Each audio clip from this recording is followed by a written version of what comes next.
minute. Now, wait a minute. Right in the office. Wait a minute. Oh, he was under arrest. Am I under arrest? Am I under arrest? Place him under arrest. Go ahead, brother. Am I under arrest? Am I?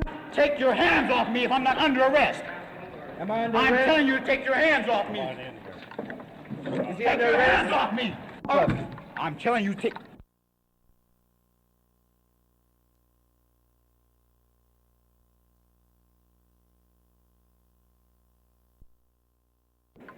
How many you got? Just follow me. Second off. What? What you doing, man? Wait a minute, officer. The people in this court and the people in the legislature have not been acting like human beings. They put trumped-up charges of conspiracy and felonies on everyone who went in to exercise a constitutional right and said they had no right to bear arms in a public place. The California Penal Code section 12020 through 12027 and also the Second Amendment of the Constitution guarantees the citizen a right to bear arms on public property. And the legislature, I talked to Morford last night, and he said the legislature has made certain rules that are superior to the United States Constitution and also superior to the statutory law of California, and that is that they made a rule that no one could walk on their property with a weapon. I'm saying this is a bold contradiction, and also Morford is alive. Now, everything yesterday...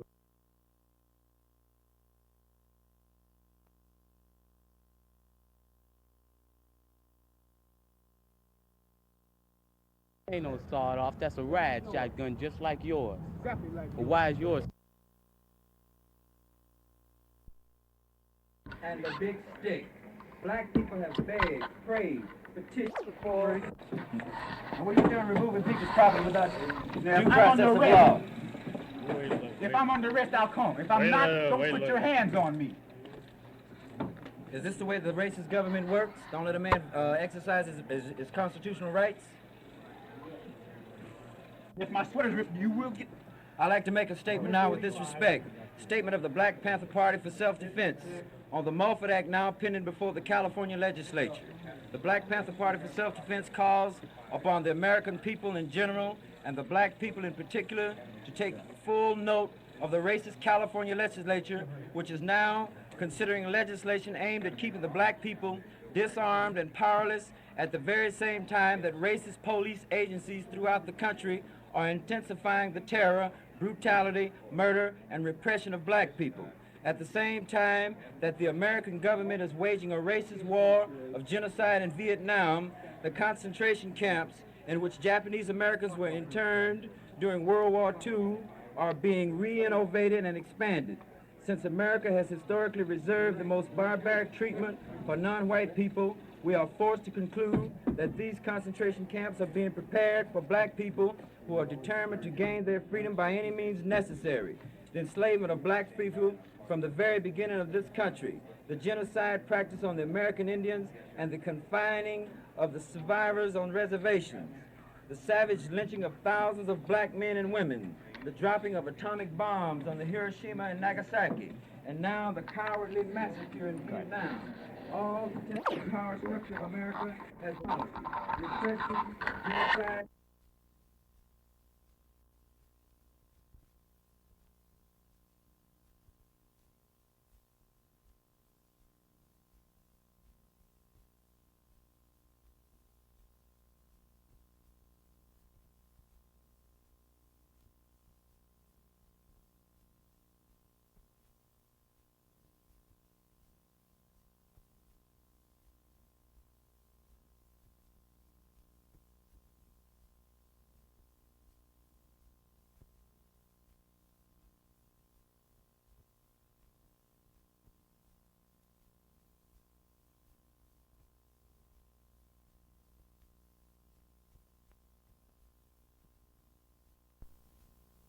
Well, I think it's a ridiculous way to try and solve the problems that have to be solved among people of goodwill, and there's certainly nothing that can be done in the line of goodwill when Americans have guns with even the implied idea that those guns might be directed against other Americans. But I would think that some of the bills that have been suggested, such as not carrying a loaded weapon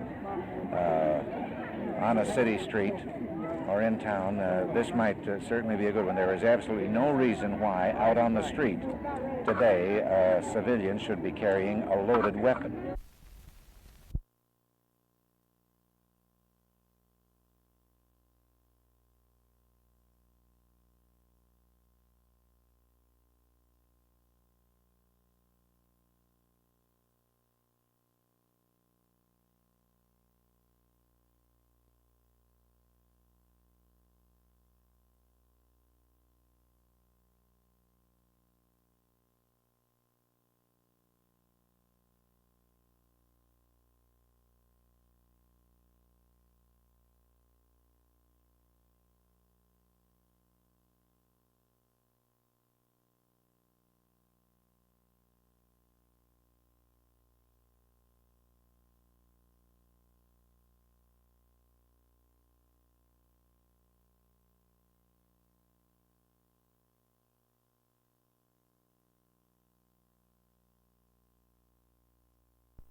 I just thought they needed service, you know, gas, have their windows cleaned and such, but then they started getting out with their guns and had me a little bit puzzled.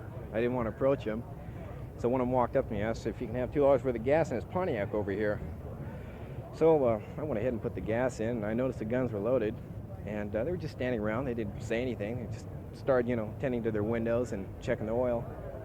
Then I looked across the street and I saw one of the city police coming across with his motorcycle, and he had his eye on him. And it just seemed like everything broke loose. This place was swarming with city cops. Ours is legal. Yeah, well, that's legal too. If yours is legal, I don't see how y'all can be no better than us. You don't know the Constitution, right? Not like this. Sure we do. We're well aware of the Constitution. You have no right to take my gun away from me. You break the Constitution like. Right. No, that's all. If he's breaking the law, how come you don't arrest him? I would like to have my gun back.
Is this the pamphlet you're talking about?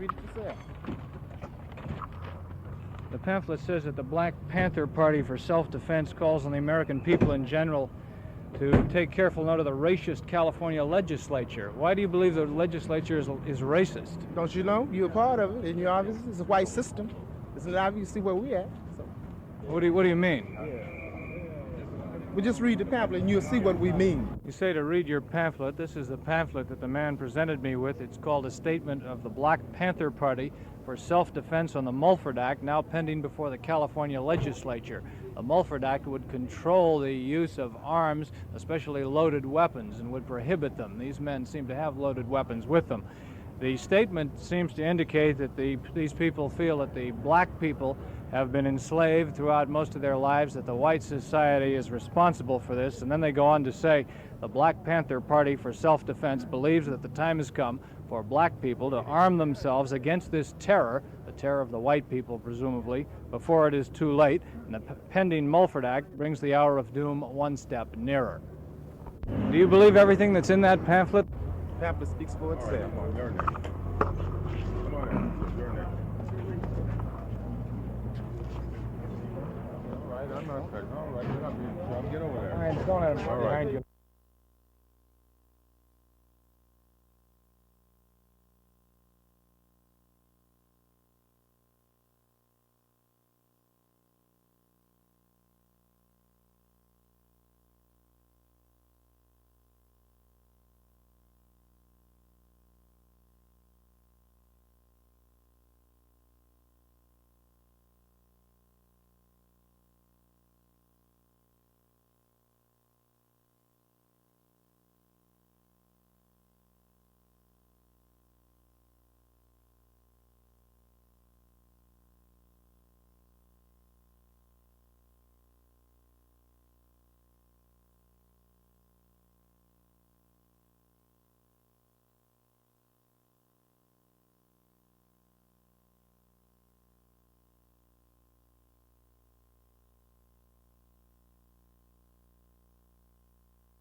Tim Holloway, you were outside when the group came up. What did you see out there?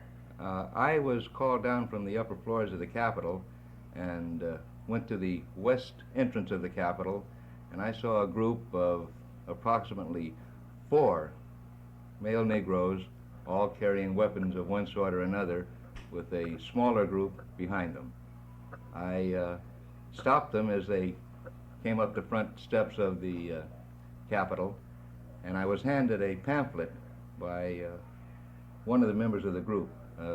They had a group of pamphlets which stated in effect that they were members of the Black Panthers for defense, and then it contained a group of charges regarding racism, racist legislature, police brutality, the entire inflammatory type of propaganda. And I read that. They waited. They were, at that time, quiet, menacing with their revolvers, but they didn't do anything that was actually over it. And after reading their pamphlet, I explained to them that they did have a right to bear arms, that as long as they behaved themselves, the state police would protect them, and then they entered the building. I entered the building also and came to the state police office, and there were a group, highly inflamed, demanding that their weapons be returned to them. I then learned from some of the officers that a group had invaded, so to speak, the floor of the assembly, and our officers had removed them from the floor of the assembly, brought them to the state police headquarters here, and as a matter of safety, unloaded the weapons. I then returned the weapon and the shells, and the group walked out of the office and left the Capitol. Is there any law against carrying a loaded weapon into the assembly chamber, for instance? No, that is one of the purposes of the Mulford bill, to make a misdemeanor to carry a loaded weapon.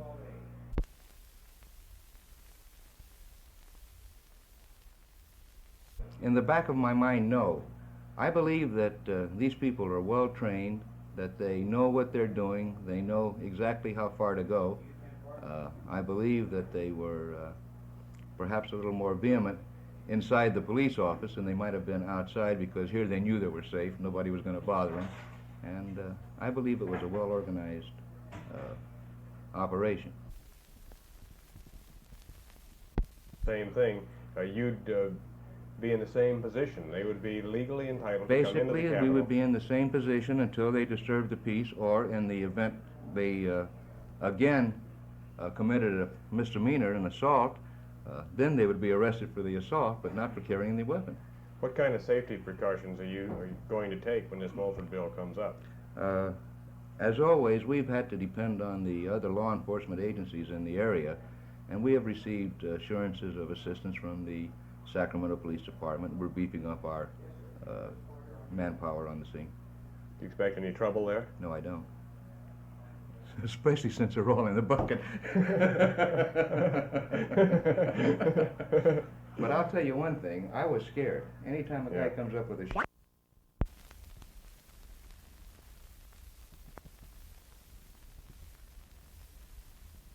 I was standing by the gate. As a rule, the fellas that come through, if they have a card, we let them in. Otherwise, we don't. But this bunch came just rushing through.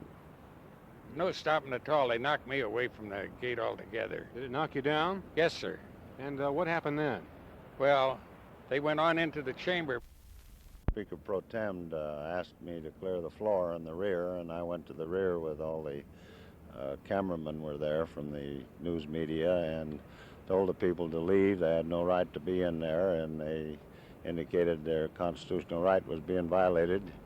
And under our rules and regulations of the assembly, you're only permitted in the downstairs part of the assembly with a guest pass from a member, which they did not have. I understand they were removed from the chamber. Did you do this alone, or how many men helped you? Well, there was a couple of my men and one of the state policemen. What was your reaction and the reaction of the members of the assembly at that time? Well, I think it was one of complete surprise. We just couldn't realize what was going on, and I didn't really know until after they had been removed why they were there. They're there primarily, or they were there this morning, I guess, to protest a bill that Mr. Mulford from Alameda County is having before the Criminal Procedure Committee this afternoon. As you know, they are now being booked under Section 9051 of the Government Code, and evidently the district attorney here in Sacramento states that they violated the law by entering the chambers while the assembly was in session. Say me I fi go and feed. Know me and a rat, but me I go there for the cheese. Do that up on my back and you know them I fi eat. So don't test me kill your blood clean. Yeah, hear me? Me say me I fi go and feed. Know me and a rat, but me I go there for the cheese. Do that up on my back and you know them I fi eat. So don't test me kill your blood clean. From the gully, get the youths I come up from the gully. No TikTok on the streets, them we study. I count up the cash, tell mum if you not worry. I pray a different part and I chat it in a hurry. From the gully, get the youths I come up from the gully. No TikTok on the streets, them we study. I count up the cash, tell mum if you not worry. I pray a different part and I chat it in a hurry. It started that first Christmas, ain't really get shit I asked for. My wish list was feeling typed down. So bro, she said they hit